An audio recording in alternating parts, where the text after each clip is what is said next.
Apa yang melalaikan seseorang sampai kemudian baru sadar di alam kubur? Di antaranya apa? Alhaakumut.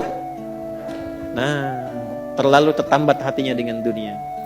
Harta. Nggak dilarang memperbanyak harta, silahkan banyak-banyakin. Banyakin. Tapi untuk apa? Fi sabilillah. Taati Allah dengan harta itu. Maaf, jangan kebayang kalau fi sabilillah itu untuk infak saja. Cari kotak masjid. Ya, setanah kusir. Nggak begitu, kan ada konsepnya. Ini untuk yang di keluarga. Bagaimana kenyamanan di rumah, bikin rumah yang nyaman sehingga punya musalla. Ya, anak-anak sekolahkan di tempat yang mengenal Allah, tingkatkan kualitasnya. Pakai untuk umrah, pakai untuk haji. Lihat saudara-saudara di samping. Setelah itu lebarkan. Baru ada babnya lagi setelah orang tua, saudara, kerabat, ada anak yatim, baru dibuka untuk umum. Itu ada petanya. Nah sekarang pandai-pandai dengan harta, antum menghitung kebutuhan sebulannya berapa. Tabungan pemetaannya berapa. Nah yang lewat dari situ, itu titipan Allah, bekal antum untuk mendapatkan ridhonya. Sebelum diambil. Antum gaji 30 juta, kebutuhan rumah tangga 15 juta, tabungan 5 juta. 10 juta itu bekal tabungan antum tuh akhirat. Maka babnya keluarkan di Quran. Apa bab ibadah lewat harta? Tunggangi itu. Jangan terlalu bergantung. Nanti begitu meninggal baru sadar. Mau balik lagi nggak bisa. Antum sekarang punya kedudukan. Satu saat hilang kedudukan itu. Pelajari bab tentang fikih kedudukan. Bagaimana menaati Allah lewat kedudukan. Bikin kebijakan yang baik. Sebelum meninggal. Antum lagi belajar sekarang. Taati Allah lewat ilmu. Bagaimana cara belajar yang benar. Sebelum meninggal. Ada yang kerja mengumpulkan harta aja. Ya, ada yang mengumpulkan, hitung sebanyak-banyaknya sampai lupa, tidak menjadikan semua itu sebagai bekal pulang. Selanjutnya, Al-Adiyat ayat 9. Afala ya'lamu idza bu'athira ma fil qubur wa husila ma fis. Tuh. Ini untuk pelaku maksiat. Yang banyak berbuat maksiat. Apa nanti enggak malu dan enggak khawatir kalau itu diungkap di alam kuburnya? Silahkan Anda tutup-tutupi saat di dunia. Tapi kalau nggak ditobati, di alam kubur akan terasa. Saya ulangi, di alam kubur akan terasa. Silahkan tutupi. Jadi ada dua tipe pelaku maksiat ini. Yang pertama, pelaku maksiat yang menutupi kemaksiatannya, tapi tidak tobat.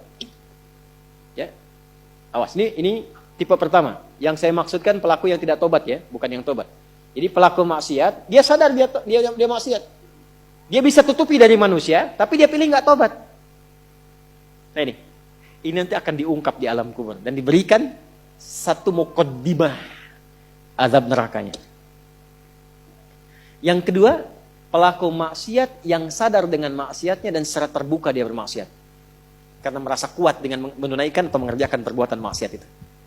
Ya, nah itu dua tipe seperti itu. Turunlah kemudian surah Al-Adiyat ini salah satunya. Afala ya'lamu idza bu'athira ma fil qubur wa husila ma fis, akan diungkap suatu saat nanti. Kalaupun Anda tutupi. Tapi bagi yang terakhir, perhatikan baik-baik. Bagi yang merasa nyaman dengan kekuatannya, baik itu kedudukan ataupun harta, sehingga terang-terangan berbuat maksiat dan merasa tidak ada yang mampu untuk mencegahnya, itu saat masuk kuburnya langsung ditampakkan neraka pagi dan petangnya. Di surah Ghafir surah ke-40 ayat 46. An-naru yu'raduna 'alaiha ghuduwan wa 'ashiyya. Hati-hati. Ya, hati-hati. Wa yauma taqumus sa'atu adkhilu ala fir'auna asyaddal adzab. Jadi maaf, orang-orang yang maaf sekali gemar mengumpulkan hartanya untuk pamer saja, untuk mengoleksi dunia, tak pernah punya visi hidup untuk pulang, maka mesti hati-hati. Alhaakumut takatsur.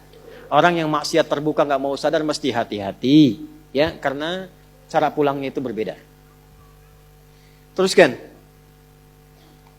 Quran surah Al-Infitar ayat keempat. Ketiga, kan 8 ya semua ya. Wa idzal quburu bu'thirat. Al-Infitar ayat keempat. Apabila yang dikubur itu sudah terungkap, terbuka semua. Maksudnya selesai. Terbelah. Ini kiamat. Jadi dikubur pun gak selamanya. Ya. Ada yang pengen abadi di alam kubur? Tidak, gak selamanya. Ya. Jadi kalau yang nikmat di alam kubur tadi, kan diberi kenikmatan ya. kenikmatan pembuka. Itu cuma mukadimah aja Pak Bu. Insya Allah nanti kalau sudah masuk kubur, ya, insya Allah mudah-mudahan dimuliakan. Itu kalau dapat kemuliaan, itu cuma pembuka. Itu cuma pembuka saja, mukadimah saja. Diberi kenikmatan melimpah, enak, istirahat, nyaman dan macam-macam, ya. Itu cuma pembuka aja. Nanti satu masa selesai di situ. Wa idzal quburu bu'thirat. Selesai semuanya, balik kita ke alam lain, puncaknya ke akhirat. Nah, ayat ini Al-Infitar ayat yang keempat ingin menegaskan di alam kubur pun tidak abadi, pindah. Oh, berarti yang pelaku maksiat tadi menyimpulkan nggak apa-apa kan cuma sementara mimpinya bangun. Iya, Cepi, cuma saat bangun lebih dahsyat. Jadi yang dimimpi keluar semua. Ya. Ya. Terus, Quran surah Abasa. Ya, surah 80 ayat 21. Baik, pelan-pelan. Kalau tadi kan sudah diungkap ya. Di kuburnya bagaimana, nikmatnya bagaimana, bahayanya bagaimana yang mengancam. Nah, sekarang kita akan masuk ke kubur tidak? Akan masuk tidak? Nah, maka di Abasa ini diingatkan. Quran surah 80 ayat 21. Thumma amatahu fa'aqbarah. Orang yang hidup itu satu saat pasti akan diwafatkan. Kalau sudah wafat akan dikuburkan. Di semua kita tidak ada yang bebas dari penungguan di alam kuburnya. Tadi tunggu. Ini CAQ semua kan? Calon alam kubur. Kita akan masuk nih. Jadi Allah sadarkan mumpung masih hidup, dari dua kejadian tadi, ambil ibrahnya, siapkan diri kita, karena kita nggak akan bisa menolak kematian. Kalau sudah wafat, pasti dikubur. Teruskan dulu ya, kita agak cepat. Al-Mumtahanah ayat 13. Sudah? Ini nyambung semua ayatnya, indah sekali. Jadi kalau kita sudah sadar, ini resiko kebaikan, ini resiko keburukan, dan kita tahu akan wafat, akan dikuburkan, bagaimana cara persiapannya? Supaya enggak lalai tadi ya. Maka Al-Mumtahanah ayat ke-13. Ya ayyuhalladzina amanu la tatawallaw qauman ghadiballahu alaihim. Qad ya'isu kama ya'isal kuffara min apa? Ashabil qubur. Maka jangan banyak bergaul dengan orang-orang yang menjauhkan kita dari ridha Allah Subhanahu wa taala. Cari teman yang baik sekarang. Pertama, maaf, bikin kebaikan di rumah tangga dulu. Itu kan teman hidup. Ya. Awas, hati-hati. Kalau melihat istri kurang baik atau sebaliknya, jangan dihakimi, jangan difonisi. Justru Allah kirimkan antum itu untuk menebarkan kebaikan dan menyempurnakan kesemaan bersama. Jelas? Jadi sekarang yang dilakukan teman hidup dulu. Rubah jadi baik dulu. Anak-anak jadi baik dulu. Setelah itu cari tempat tinggal yang baik. Bergaul dengan orang baik. Antum yang kuliah cari teman yang baik. Antum yang kerja cari teman yang baik. Maaf. Kalau ada tawaran, kedudukan, hartanya berlipat, tapi menjauhkan Anda dari Allah, ingat ini. Thumma amatahu fa'aqbarah. Ingat saat ditawari itu Anda meninggal. Dikubur. Dan ingat ancamannya. Ingat pasalnya tuh. Ya, ingat suratnya. Paham?